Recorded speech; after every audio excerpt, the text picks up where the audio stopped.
This is the incredible story of William Kamkwamba, the boy who literally harnessed the wind. In the early 2000s, Malawi was in crisis. A famine had struck the country. Crops failed, food prices soared, people starved. Some ate roots, others ate dirt. Entire families went to bed hungry. In the village of Wimbi, one boy refused to give up. His name was William Kamkwamba. He was just 14 years old. His family, like many others, had no electricity, no running water. When the famine came, they sold their maize, their goats, even their tools, just to survive. There was no money left to pay for school, so William dropped out, but he didn't stop learning. He walked to the library, a small, dusty room filled with outdated textbooks. There he found a book called Using Energy. The diagrams fascinated him. Electricity. The words were foreign, but the pictures made sense. He didn't speak perfect English. He didn't have formal science training, but he had curiosity and he had time. So he started collecting scrapped old bicycle parts, plastic fans, rusty blades, PVC pipe, a tractor fan, a shock absorber. Anything he could find at the junkyard became material. People laughed at him. They said he was crazy.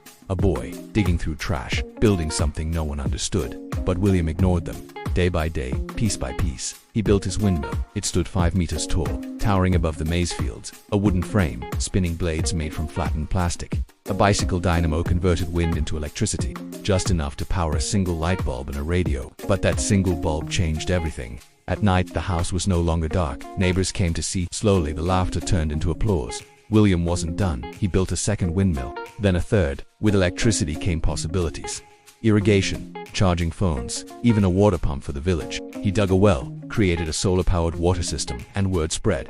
A journalist visited the village, then a blogger, then the world noticed. William was invited to TED Global in 2007.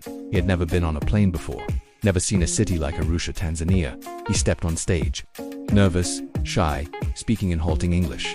I try and I made it. The audience rose to their feet. That moment changed his life.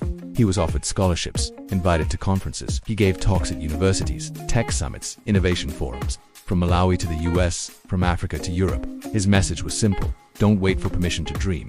His story became a book, The Boy Who Harnessed the Wind, then a film, a Netflix feature, directed by Chiwetel Ejiofor, filmed in Malawi, spoken in Chichewa, a story told to the world in the voice of the people who lived it.